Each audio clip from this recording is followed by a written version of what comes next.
Hello, everybody. Today, I want to talk about the issue of age cheating in football, in African football or Nigerian football. Recently, we heard that some players were sent home from the 17 camp in Cameroon because they were overage. You see, having overage players in youth teams is not the problem of the players. We have a bad system, a system that's not effective, that's not working. That is the reason why we have overage players. So instead of us to have problems with the players, we should come up with a system that will ensure that players have footballing opportunities early enough,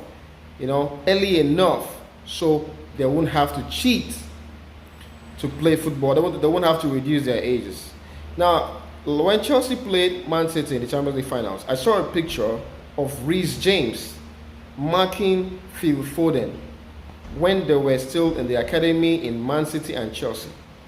Now, there is no player in the Nigerian league that has been in that club since he was a kid, because the clubs don't have an age system, a system for youth players. They don't have a youth system. What they have is just the main team and the reserve team. And some players in the reserve team are old enough to be in the main team. So if we don't have youth systems in place, there is no way that we won't have this issue. So let us come up with a system that will give players the opportunity to start playing leagues or competitions while they are in primary school to secondary school. I don't think there's a real under 17 player in the Nigerian league, because if you're under 17, you should still be in school. And there is no player, or if at all, there are not much players in Nigerian professional league that are students.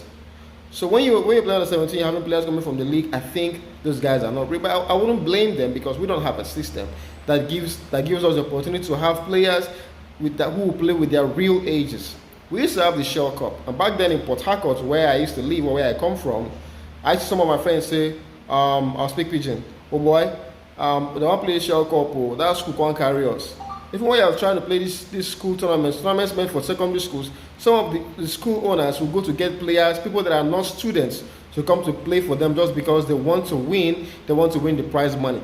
Those tournaments were not designed for winning, they were developmental programs which you should allow the students to play in. So let us come up with a system that will ensure that we have players playing football early enough. Like when I was in primary school, if I had the opportunity, maybe my school was playing games or playing a tournament, it would have been good. Like in England, they have that. Okay, some clubs, they may not have, students playing, they may not have an educational system, but they have deals with schools where you're a student here, you're playing football.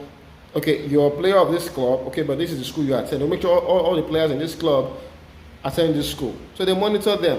They know what age they are. Not when someone comes up and then you finish secondary school, after 5-4 years, you'll see 17, you'll see 18. Because there are no opportunities for that. So we have a lot to do.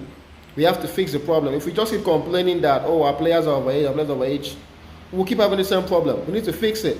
So if we don't fix it, we'll solve this problem. Okay. So while we are battling with trying to make sure our players are on, let us come up with a system that will ensure that we have real youth players that will last long. So many people are like, he's overage, that's why he's no longer playing, that's why he didn't last in the game. There are reasons that could make a player not to last.